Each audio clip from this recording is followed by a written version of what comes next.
Salut les potos, on se retrouve aujourd'hui pour la revue de l'épisode 2 de la saison 2 de Solo Leveling. Et franchement, d'emblée, j'ai envie de dire que Son Jinwoo, c'est vraiment le MC qui pense être. Mais en plus de ça, en fait, c'est un gars, il aime vivre les caméras. Genre, je voyais beaucoup de TikTok les affaires de Son Jinwoo, aura farming et tout. Et je disais, mais non, c'est faux. Bon, aujourd'hui, cet épisode m'a montré que ce gars-là, c'est lui le boss de aura farming. Oubliez Piccolo, oubliez Killua, oubliez C17, whatever. Son Jinwoo, c'est le MC qui vit pour les caméras. Plusieurs scènes là en mode toujours les mains dans les poches, toujours beau gosse, il fait toujours le petit geste pour les caméras, vite fait. Mais quand même c'est bien, franchement en fait ça donne de la substance au MC, ça donne du charisme au MC, c'est pour ça qu'on aime le MC en fait, d'une certaine manière. Il y a autre chose bien sûr, mais c'est ce charisme là en fait que ces gestes, sa voix dégage en fait, qui font qu'en fait on accroche au MC. Et aussi le fait qu'il soit quand même très OP, on va revenir à ça pendant l'épisode. Mais Son Jinwoo en fait très charismatique comme MC, on va pas se mentir. Il a quelque chose qui le démarque vraiment de certains MC qu'on avait jusque là en fait.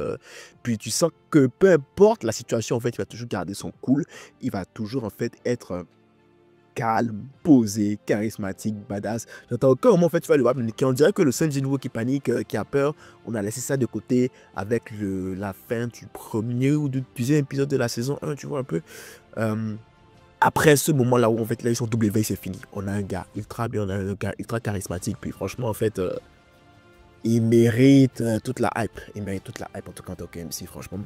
Puis cette fois en vrai il était sympa. Hein. T'as le mec là, waouh, j'ai déjà oublié son nom. Wool, le tank. Non, pas ouais, le tank du coup, le tank de classe A là, très jaloux. Et en fait, le mec, si tu veux, il rageait parce que voilà quoi, les gars devant eux sont pépères, puis lui, il a perdu tous ses coéquipiers. Je suis désolé, monsieur, mais c'est en partie ta faute. Si tes coéquipiers sont morts, hein, t'as voulu faire le malin, t'as voulu jouer au pan et aux zélés. Et voilà, t'as récolté les pots cassés. Voilà, genre, t'as perdu tes coéquipiers et tout. Bon, tu vas pas rager sur les gens, quoi, tu vois. Et là, il rage et tout en mode vraiment intense, quoi, tu vois. Et déjà, il se dit, mais non, quand il voit les ours morts là, il se dit, mais non, c'est pas possible. C'est pas Son Jinwoo en fait qui a tué ces. C'est pas les chasseurs de rang eux qui ont tué ces ours, c'est pas possible, tu vois. Il comprend pas ce qui se passe. Et d'ailleurs, très stylé le truc hein, de Son Jinwoo là, en mode, dès qu'il te bute, il est capable de, genre, en fait, t'utiliser plus tard, genre te réincarner en tant qu'âme, en tant que mort si tu veux. Mais je pense que tu gâtes ta personnalité. Mais ça aussi, on y reviendra, je suis pas trop sûr. Mais j'ai l'impression que quand tu fais, en fait, quand il te tue et qu'il te ramène en tant que, genre, ombre et tout, si tu veux, en tant que soldat de l'ombre à sa solde, tu gâtes ta personnalité. Je suis pas sûr, mais dans l'épisode, quand même, j'ai cru comprendre que c'était ça. Bref, donc, il y a Tank qui arrive là, comme ça, en mode ouais, je vais tous vous buter, blablabla. Vous ne méritez pas de vivre. Comment ça, vous êtes pépère alors que moi, ma guilde, ils se sont fait éclater. Encore une fois, c'est ta faute, hein, frérot. C'est de ta faute si ta guilde s'est fait éclater. Genre, ne viens pas mettre le tort sur quelqu'un d'autre. C'est ta faute à 100%, mec. 100%. Et là, il veut faire son malin et boum. Monsieur Jinwoo, je vais pour les caméras, débarque. Et le fout une sale tape. Boum, à terre. Et il l'assomme. Il l'assomme. Mais c'est à quel point ce gars-là, en fait, bah, pas qu'il est faible, c'est plutôt le contraire, c'est Son Jinwoo qui est trop fort en fait. Et là le pire c'est que notre gars en fait l'a joué au point au zélé, mais il a aussi ramené en fait toute l'armée du gars, toute l'armée en mode l'armée des F de classe et tout avec leur chef et tout. Quand tu vois la gueule du chef, tu te dis ah quand même, donc tu sens que quand même ça va donner un peu de piquant à Son Jinwoo, genre il va galérer, tu vois, il va galérer en fait. Il reviendra plus tard. Et moi la scène qui m'a fumé, en mode ce gars c'est vraiment le roi du aura farming, c'est quand le chef de classe dit ah mais voilà mon meilleur combattant et tout, vas-y il veut se mesurer à toi, on va voir ce que tu vaux, et en même pas une fraction de seconde il lui a tranché la tête. Au moins fais semblant Son Jinwoo, fais en mode ok on va commencer le combat après, bute-le, ne va même pas genre le prendre par surprise et puis genre plat il le décapite. Franchement c'est super sympa. C'était vraiment cool, vraiment sympa. Genre, j'ai adoré cette scène-là. Je me suis dit, ah ouais, c'est les MC qui pensent être. Et bon, il a invoqué ses monarques et tout. Là. Mais je vais les appeler les monarques, non pas les monarques. Les monarques, c'est autre chose. Il a invoqué son armée des ombres, Son Jinwoo, parce que maintenant, en fait, monsieur ne se bat plus inutilement. Il a son armée là, pourquoi il va se battre inutilement? C'est un général de guerre maintenant, Son Jinwoo. Donc, pas besoin de se battre inutilement quand ces démons sont là pour lui. Et là, c'était sympa. Puis là, justement, ces démons affrontaient les elfes de classe. En mode, en fait, le mec, il est capable maintenant de décimer une armée à lui tout seul. C'est ce que je comprends. Parce que les mecs, ils avaient peur et tout, ils étaient en recul, ils étaient en retrait. Puis c'était lui seul là, devant tout le monde, comme ça, en mode, vas-y, devant toute une armée, et lui aussi, il avait son armée qu'il peut invoquer. Ça veut dire qu'en fait, si tu veux faire un raid sur une armée de je ne sais pas quoi, tu n'as pas besoin d'envoyer une masse de chasseurs. Tu envoies juste Sun Jinwoo, et puis avec son truc là, boum, il sort son armée, et puis voilà quoi. Genre, c'est malade. C'est malade. Il est aussi OP à ce point. Et donc là, tu vois, il y a la bataille avec les ombres et les elfes, tu vois que les hommes dominent. Mais le chef des elfes, ça le verrait quand même être très fort, quoi, tu vois. Genre, tu sentais quand même que, ouais, ça allait être compliqué. Et même ce Jinwoo disait, ah ouais, je vais galérer, je vais galérer. Je vais quand même galérer et tout. Et là, il fait un mouvement de bâtard. Bah après, c'est pas tant un mouvement de bâtard, mais... En tout cas, moi, j'étais comme, ah, mais t'es pas sérieux, man. T'es pas sérieux, t'es méchant. Genre, le gars voulait le tuer, bien sûr. Enfin, il avait le droit aussi, hein, le gars voulait le tuer. Et l'autre aussi attaquait, puis là, il a fait un écran de fumée, et là, il a buté l'autre. Il l'a buté. Il n'a même pas essayé de négocier avec lui en mode, mais ne me tue pas, on est du même rang. Non, tu essaies de me tuer, que le meilleur gagne. Il l'a tué, et non seulement il l'a tué, mais il lui a donné un sort pire que la mort. C'est qu'il l'a réincarné en tant que sbire à sa solde, et je pense que le gars a sa conscience parce que j'ai vu qu'il était un peu agité, donc je pense qu'il a quand même gardé sa conscience jusqu'il ne peut pas parler, je crois. Moi, j'ai pas encore vu les ombres parler, peut-être qu'elles pourront parler après, je ne sais pas. Mais pour le moment, je n'ai pas encore vu les ombres parler, mais tu sens qu'elles réagissent, quoi. Tu vois, on a même la partie drôle à un moment donné, là, après le combat. Puis donc, Sun Jinwoo, Igris et son nouvel allié, Tank, malgré lui, ont affronté le mec de glace, là. Genre vraiment en mode à 3 contre 1. 3 contre 1. Et là, tu te dis, mais franchement, finalement, Sun Jinwoo, il n'y a aucun moment donné, il sera de la merde. Parce que si jamais il n'arrive pas à affronter un adversaire en 1v1, il n'a qu'à invoquer un de ses soldats les plus puissants, genre Igris ou l'autre mec. Puis c'est bon, ils vont plier l'histoire. Et du coup, je me demande, mais j'ai été un peu déçu parce que je me suis dit, ah, enfin, en fait, il va être vraiment galéré. Enfin, on va avoir, en fait, un visage moins impassible de Sun Jinwoo, un visage plus inquiet au niveau de Sun Jinwoo. Mais non, c'était pas du tout ça. Il était tranquille, pépère, il avait ses soldats là, ils se sont battus pour lui. Et après, il est venu donner le coup de grâce. Calme, franchement, ultra stylé encore. Encore du aura farming là, le mec débarque en mode, allez, je te poignarde. Je te dis c'est fini, je continue de marcher, mais toi tu t'agites, mais tu es déjà mort en fait. Ne le sais pas encore, mais tu es déjà mort. Un peu à la Ken, le suivant. Et il éclate le chef des elfes comme ça, au calme.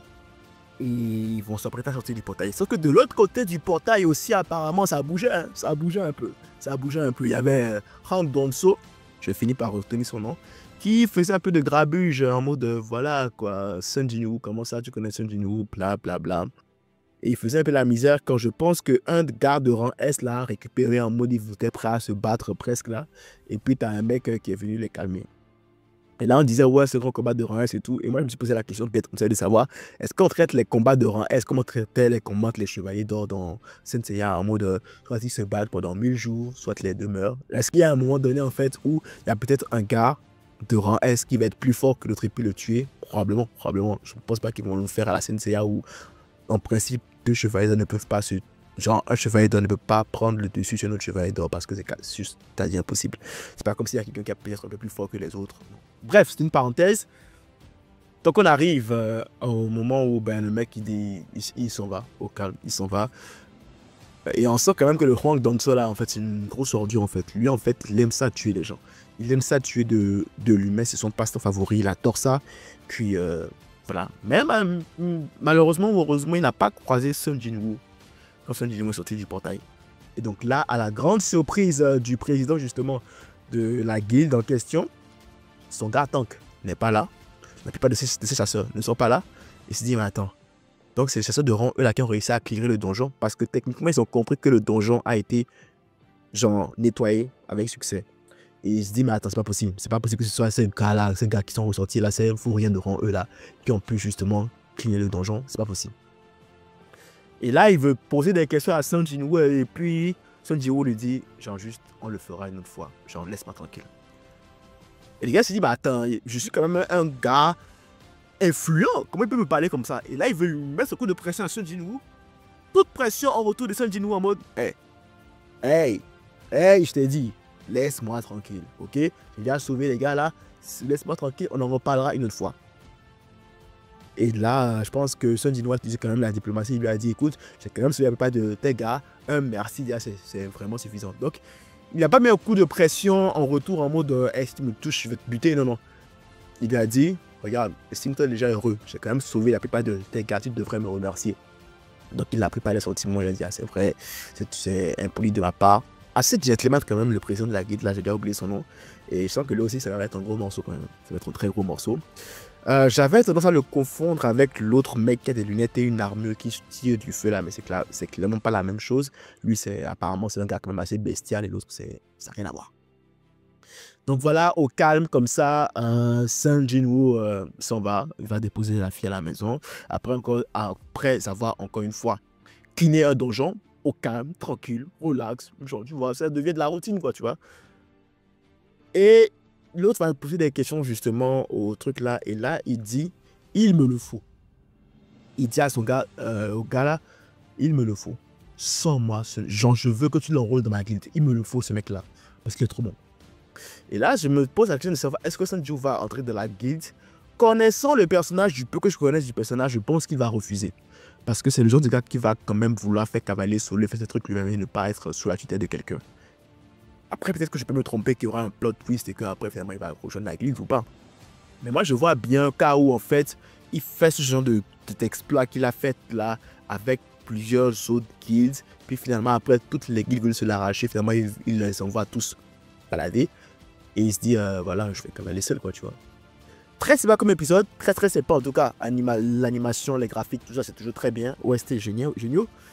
Mais moi, j'ai un petit concern et je me demande s'ils vont le faire à un moment donné. Et s'ils ne le font pas, ça va me décevoir. Enfin, je pense qu'ils vont le faire là, mais j'espère qu'ils ne vont pas le faire très tardivement.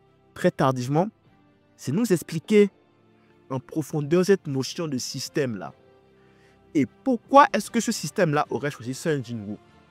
On ne sait toujours pas. Après, peut-être que je suis trop pressé, hein, mais on est quand même à la saison 2.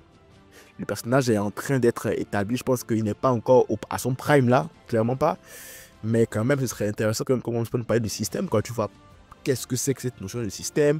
Pourquoi est-ce que ça soit chez Sun Jinwoo? Est-ce qu'il y a d'autres personnes qui sont aussi, comment dire, sous l'effet de ce système-là? Parce qu'à un moment donné, là, quand Sun Jinwoo a commencé à parler en langue stylée, il a des compétences que lui-même, il ne maîtrise pas. Hein, il ne sait même pas qu'il a ces compétences-là. Quand il parle en langue avec les monstres, il se dit, les monstres lui disent qu'ils ont une voix dans la tête qui a dit de tuer des humains. Et il se dit, attends, est-ce que cette voix-là, c'est la même que la voix que j'ai? Est-ce que c'est la même voix? Est-ce que c'est le système aussi qui leur parle et tout? Donc, ce serait intéressant quand même que, oui, on commence par utiliser un peu le truc de système. On le voit très souvent faire Sun Jinwoo, c'est le seul qui utilise ce système. Il a des avantages et tout, il fait ses quêtes, blablabla, il level up et tout. Génial. Mais il faudrait quand même qu'on nous explique. C'est quoi? En quoi ça consiste réellement? Est-ce qu'il y en a d'autres comme ça? Et pourquoi est-ce que Sun Jinwoo a été choisi? Et c'est pas la contrepartie de tout ça. Avec Sun Jinwoo. En tout cas, je continue d'enjoy la saison. Franchement, j'adore. Hein, très bien. Mais, j'aimerais bien qu'on m'explique. En vrai, à un moment donné. C'est tout ce que j'avais à dire hein, pour cette revue de la saison 2, épisode 2 de Solo Leveling. Vraiment très bien. Je suis en train vraiment en fait de lutter avec moi-même pour commencer le webtoon. J'ai pas envie de commencer le webtoon. Je pense que j'ai envie de regarder en fait l'animé, de découvrir en même temps que les animés en ligne en vrai. Ben, j'ai pas eu le webtoon, clairement pas. Et je me dis ouais, faudrait que je fasse pression sur moi-même pour ne pas lire le webtoon. Parce que ça me donne vraiment envie de lire le webtoon. Parce que j'ai tellement de questions qui me trottent dans la tête. Je suis curieux de voir jusqu'où il va aller. En fait, la chose dont je suis le plus curieux, c'est de voir le moment où Sun Jinwoo va plus avoir un visage impassible en fait quand il affronte quelqu'un. Genre le moment où Sun Jinwoo va vraiment paniquer quoi, va vraiment se dire ah merde, genre, là c'est chaud, je risque de mourir tu vois. J'ai envie de voir ça. Mais bon, je vais prendre mon mal en patience, je vais attendre et je vais enjoyer la saison chaque semaine. Si vous avez aimé la revue, n'hésitez pas à liker, ça fait toujours plaisir. Si vous n'êtes pas encore abonné, abonnez-vous, ça fait encore plus plaisir. Masse de likes, masse de partage. On se retrouve très pour une nouvelle vidéo. N'hésitez pas à abonner. Toujours de vos vidéos proches. C'était pour moi. À la prochaine.